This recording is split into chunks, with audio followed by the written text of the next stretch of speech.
देखिए आज समाज में जो है आपको कल बताया था मैं समाज किसे कहते हैं और समाज की परिभाषा में भी लिखाया था। समाज में तत्पुरुष समाज के बारे में मैंने कल बताया कि तत्पुरुष समाज किसे कहते हैं, उसकी परिभाषा हमने डिफिनेशन भी लिखाया और तत्पुरुष समाज के प्रकार लिखा रहे थे, जिसमें से हमने बताए थे कर्म तत्पुरुष समास, करण तत्पुरुष समास और संप्रदान तत्पुरुष समास और अपादान तत्पुरुष समास। ये चार का मैंने वर्णन कल कर दिया था और आज जो है दो तत्पुरुष समास बचे हुए हैं। एक है संबंध, दूसरा है अधिकरण। यही दो और हो जाएगा तो टोटल 6 तत्पुरुष समास हो जाएंगे। उसके बाद तत्पुरुष समास के अंतर्गत कुछ और चीजें आएंगी, जैसे नौ तत्पुरुष समास। ये किसे का नौ तत्पुरुष समास किसे कहते हैं, इसके बारे में मैं आप सबको थोड़ा सा डिस्कस इसके भी करूंगा। तो देखिए, जहां ना समझ आए आप सब मुझे बताइएगा और हम आप सबको समझाने का प्रयास करेंगे। तो सबसे पहले हेडिंग डाल लीजिए संबंध तत्पुरुष समास। संबंध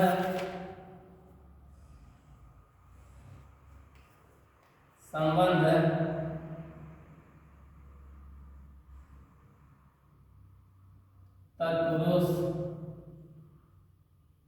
समास, जिसका चिन्ह होता है का के रा रे रे न। जिसका चिन्ह क्या होता है का के रा रे रे। संबंध तत्पुरुष समास का चिन्ह होता है, कारक का चिन्ह होता है का के रे, का के रा रे रे। तो इसमें क्या होगा, जहां पर का के रा रे रे आए तो तुरंत समझ जाइएगा संबंध तत्पुरुष समास है। जैसे कह दिया जाए गंगा का जल, तो समझ जाइएगा ये कौन संबंध है, संबंध तत्पुरुष समास है। जैसे कह दिया गंगा का जल, समझ जाने तुरंत गंगा जल, गंगा जल, गंगा जल, गंगा का जल तो लिखा है गंगा का जल। जैसे आ गया गोदान,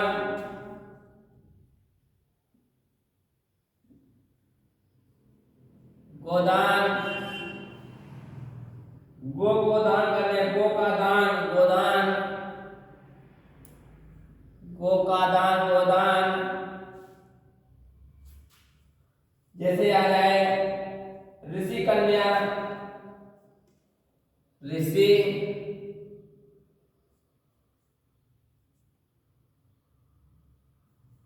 ऋषि कन्या आ जाए, ऋषि की कन्या,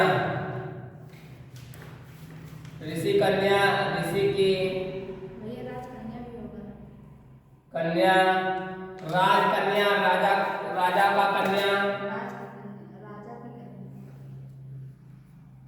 राजकन्या,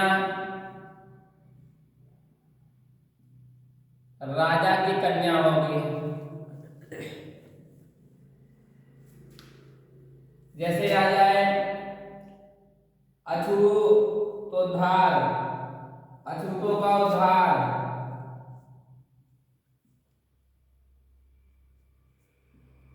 अछूतोद्धार,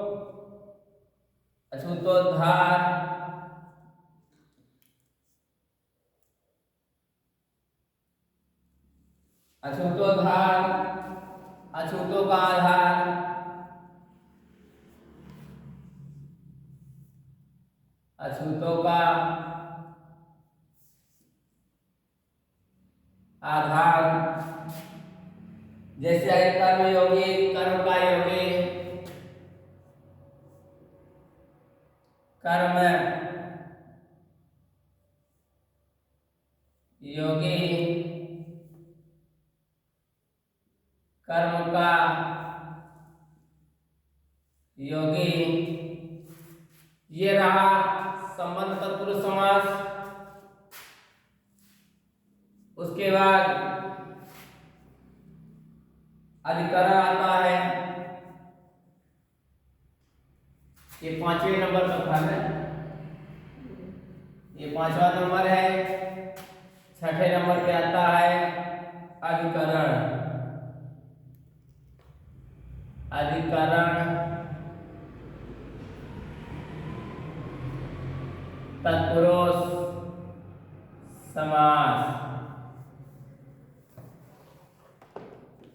अधिकरण तत्पुरुष समास जिसका चिन्ह होता है में पै पर। चिन्ह क्या होता है? में पै पर। जैसे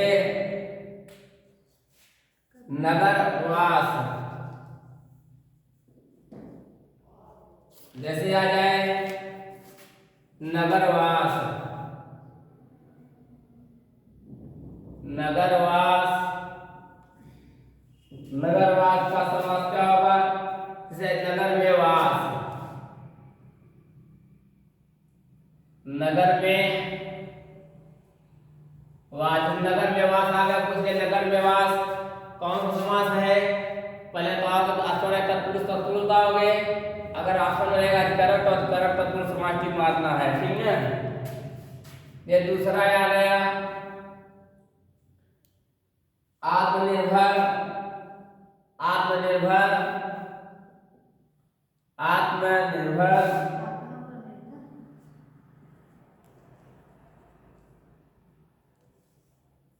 आत्मनिर्भर को कह सकते हो आत्म पर निर्भर, अपने आप पर स्वयं निर्भर होना आत्मनिर्भर कहलाता है। आत्म पर निर्भर, आत्मनिर्भर हो गया। जैसे तीसरा है कि आप बीती, आप बीती, आप बीती, अपनों पर बीती, अपनों पर बीती हुई। जिसका अपनों पर बीती हुई कौन समास है? बता दें, अधिकरण समास है, अधिकरण तत्पुरुष समास है। जैसे आपका नहीं अधिकरण तत्पुरुष नहीं है, तत्पुरुष समास है, तो तत्पुरुष पहले वरीयता दी जाएगी, ठीक। जैसे कहा दिया जाए जलमग्न, जल में मग्न, जलमग्न, जल में मग्न, जलमग्न। 5वां आत्मविश्वास, आत्म पर विश्वास, आत्मविश्वास, आत्म विश्वास। जैसे आत्मविश्वास, आत्म पर विश्वास, आत्म पर विश्वास, आत्म पर विश्वास, आत्मविश्वास। जैसे एक और लिखा दे रहा हूं कि जग जग बीती, जग बीती, जग बीती, जग बीती, जग पर बीती हुई, जग पर बीती हुई। देखिए जहां पर मैं पै पर लिखे जिस समास में समझ जाइएगा कि वह अधिकरण तत्पुरुष समास है। जिस समास में काके डाली आए देखिए वहां समझ जाइएगा कि संबंध तत्पुरुष समास है। और जहां पर से अलग होने के लिए मिले वहां समझ जाइए कौन सा समास है? वो जो है अपादान तत्पुरुष समास है। कौन समास है? अपादान तत्पुरुष समास है। जहां पर सिर्फ से रहे, अलग अलग न रहे, वहां समझ जाइए कर्म तत्पुरुष समास है। जहां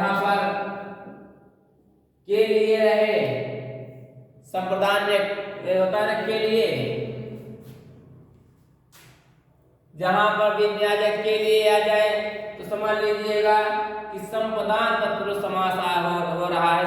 संपदान तत्पुरुष समास है, बिना तुरंत जो है उसमें टिक मार्क बता देना है कौन सा समास है हमारा। समास के बारे में तुरंत खर्च मालूम हो जाना चाहिए। इसलिए अब देखिए एक और थोड़ा सा आ गया नौ जैसे होता है नच समास। ये नौ होता है न वाला है ये, ठीक। नौ समास नया है ना, नया समास ये तत्पुरुष के अंतर्गत ही आता है। ये भी किसके तरह आएगा? तत्पुरुष समास के अंतर्गत आएगा जिस शब्द में न के अर्थ में आ जाए, जिस शब्द में न के अर्थ में आ जाए क्या जाए आई माना जाएगा नाव ना। इसका परिभाषा क्या होगा? जिस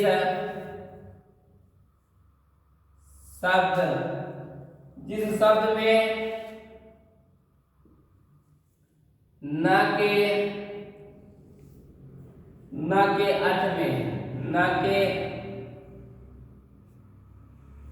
अर्थ में आ जाए या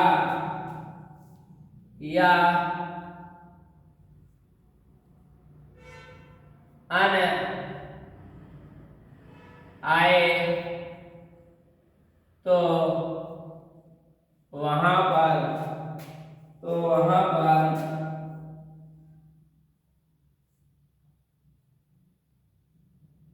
नया समास, नया तत्पुरुष समास का प्रयोग करते हैं। नया तो वहां पर नया तत्पुरुष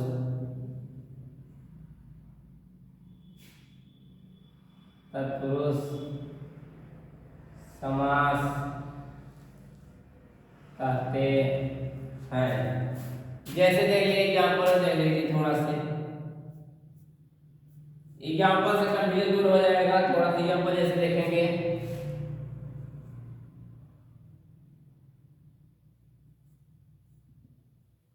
जैसे कि न सभ्य, जैसे कहा जाए न सभ्य, न सभ्य का क्या हो जाएगा? नहीं न सभ्य रहे ये हो जाएगा असभ्य।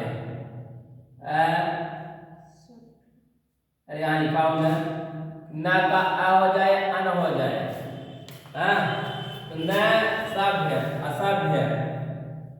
जैसे कि न भाव,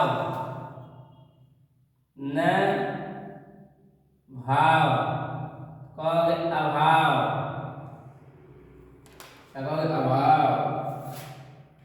जैसे कि न आदि अनादि, न आदि अनादि। जिसे कहते हैं अलौकिक, जैसे न लौकिक, हाँ न लौकिक,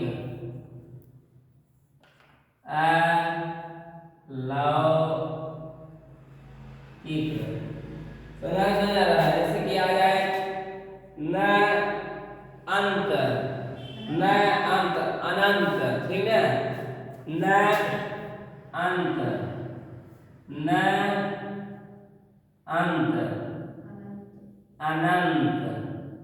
ये रहा इसका एग्जाम्पल। जैसे में और जैसे आ जाए मृत्युंजय, मृत्यु को जीतने वाला मृत्युंजय कहलाता है। धनंजय, धन को जय करने वाला। मर्षि, मन में जन्म लेने वाला। ऊंट पटांग। बृहस्पति, बृहस्पति है जो पति, बृहस्पति। ऊट पटांग लिख दे रहे हैं, इसे कहीं लिखिए ऊट पटांग का क्या होता है नीचे।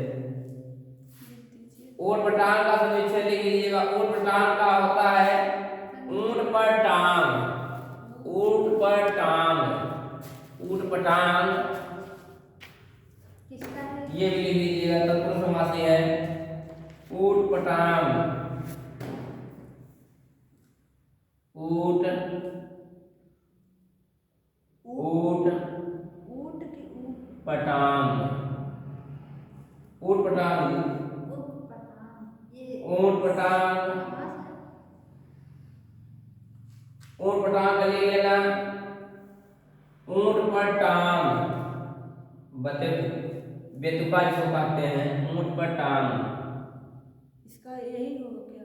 हाँ, ऊंट पर टांग, ऊंट पर टांग, टांग को बोलते हैं बेतुका, बेतुका। अब बेतुका बोल जाते नहीं जानते हो, ऐसा शब्द बोलो जिसका कोई अर्थ न बेतुका बेसुरता हो, उसे बेतुका कहते हैं। कहते ऊट क्या ऊट की बातें कर रहे हो, ठीक है। वही ऊट पटांग है, ये ऊँटे वाला ऊँट नहीं है। समझ लग रहा है ऊँटे वाला ऊँट है, कहीं कहाँ ऊँट पटांग ऊँट टांग हो गया क्या? नहीं, जो लोग शब्द बोलते हैं ऊट पटांग, उसका ऊट पटांग उसका मतलब न तो बोलने का कुछ तरीका है, कोई सटांग कुछ नहीं है, उसे ऊट पटांग कहते हैं। बोल चले जा रहे हैं और समझ में आ रहा है ये ऊट पटांग है। ये रहा तत्पुरुष। देखिए अब आज आप सबको तत्पुरुष समास के बाद तीसरा समास आता है हमारा कर्मधारय। कर्म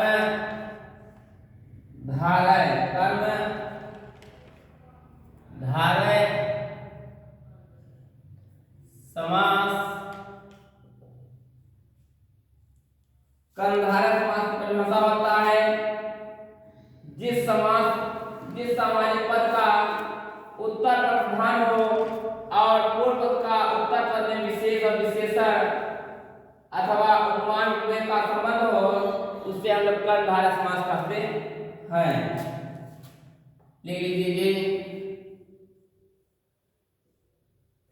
जिस सामसिक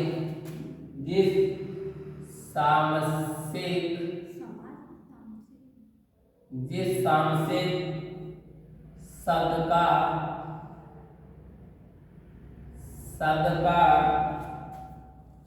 उत्तर पद प्रधान हो, उत्तर पद प्रधान हो, उत्तर पद प्रधान हो और पूर्व पद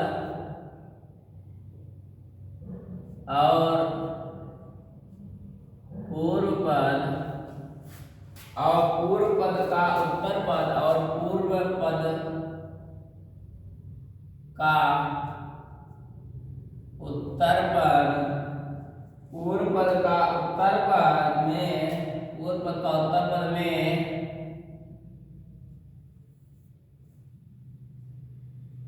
विशेषण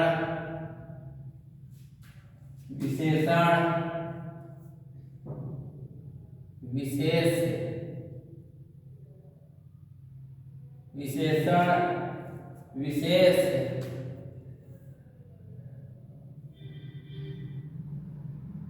अथवा उपमान उपमेय अथवा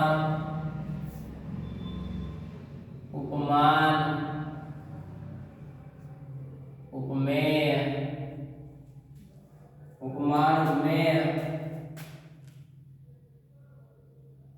का संबंध हो तो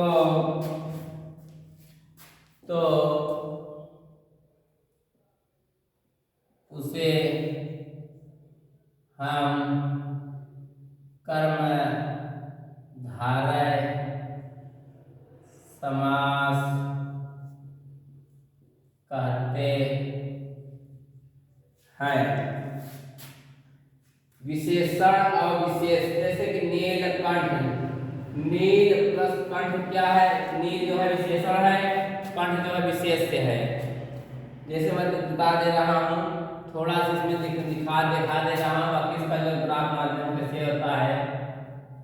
जैसे देखिए कि नीलकंठ, नीलाकंठ, नीलकंठ का नीलाकंठ होता है ना।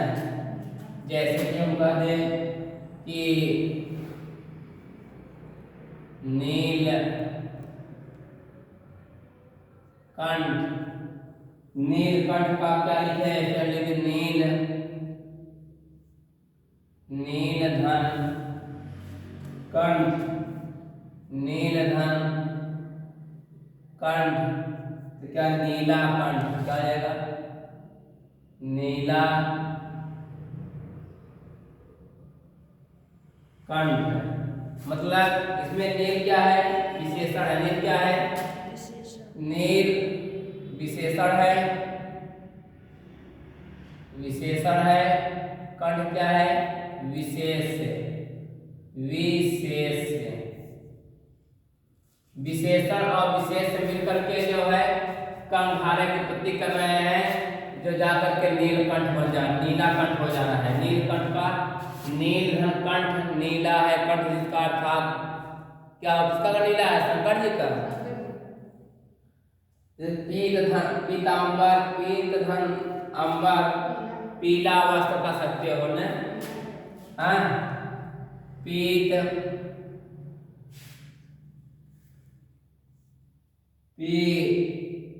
पीतांबर,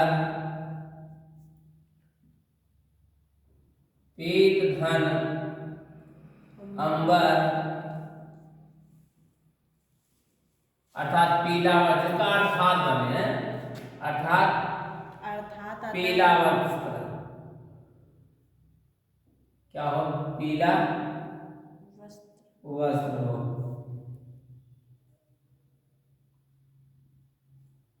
पीला वस्त्र, पीतांबर, पीतधन अंबर अर्थात पीला वस्त्र, जो पीला वस्त्र धारण करता हो।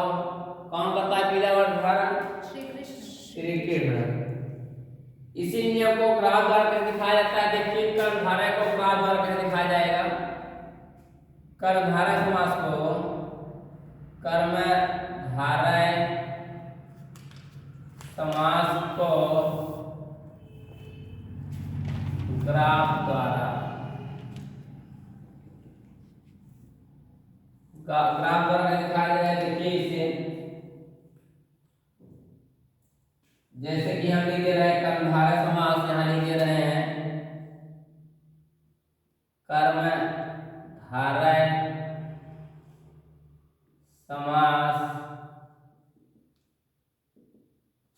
कर्मधारय समास पूर्व पद और उत्तर पद दो होते हैं।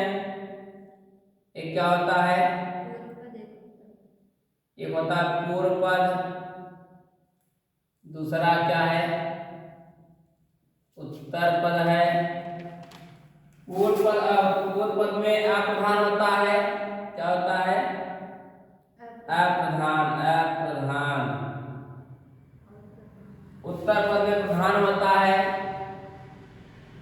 उत्तर पद में प्रधान किया होता है। और अप्रधान में उपमान और विशेषण होते हैं।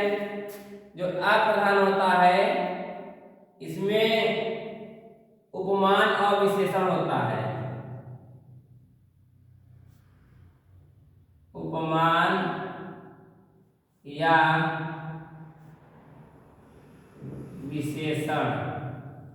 प्रधान में जो होता है, प्रधान में उपमेय या विशेष्य होता है, क्या, उपमेय या विशेष्य। जब उपमान या विशेषण उपमेय या विशेष्य मिलते हैं, जब ये मिलते हैं एक नए शब्द की उत्पत्ति करते हैं, जिसको हम लोग कहते हैं कर्मधारय समास। क्या कहते हैं, जिसे हम लोग क्या कहते हैं, कर्मधारय समास। कर्णधारय समास, जिसे हम लोग कर्णधारय समास कहते हैं। जैसे हम लिखा ही दिया कि पुरुषोत्तम, पुरुषों में उत्तम, हाँ जैसे आ जाए, जगह तो है नहीं, जैसे आए पुरुषोत्तम, यहाँ लिख दे रहा हूँ थोड़ा से, जैसे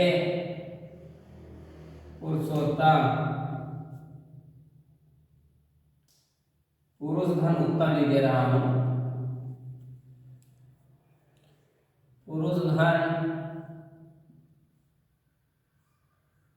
उत्तम।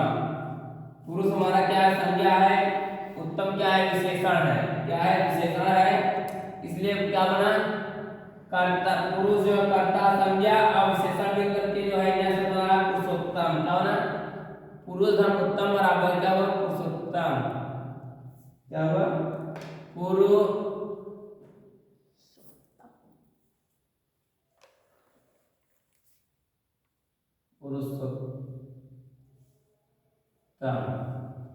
पुरुष धन उत्तम, पुरुषोत्तम। ऋषि धनवर, ऋषिवर, ऋषि धन वर,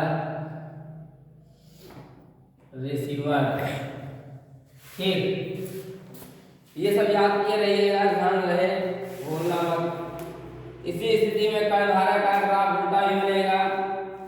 कर्णधारय का ग्राफ उल्टा ही बन सकता है, ठीक है, जिसमें विशेष या विशेषण हो, प्रधान अप्रधान हो, पूर्व पहले इसको पहले इसको बाद लिखा जा सकता है। कर्णधारय समास में एक ग्राफ होता है, ये पहले इस तरफ आ सकता है, ये इस तरफ जा सकता है, बस।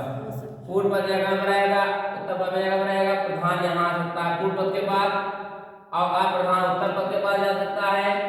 उपमेय या विशेष जो है अप्रधान के लगे आ सकता है। उपमान और विशेषण जो है प्रधान के पास जा सकता है, तब भी जाकर कर्णधारय समास बनेगा, ठीक है। जिसका प्रथम पद प्रधान हो या अंतिम पद प्रधान हो, प्रथम पद अप्रधान हो या अंतिम पद अप्रधान हो, जिसका प्रथम पद उपमान या उपमेय हो या अंतिम पद उपमान या उपमेय हो, जिसका प्रथम पद विशेषण या विशेष्य हो, अंतिम पद विशेषण या विशेष्य हो, वहां पर कर्णधारय समास का प्रयोग करते हैं। बस बंद। ये रहा पूरा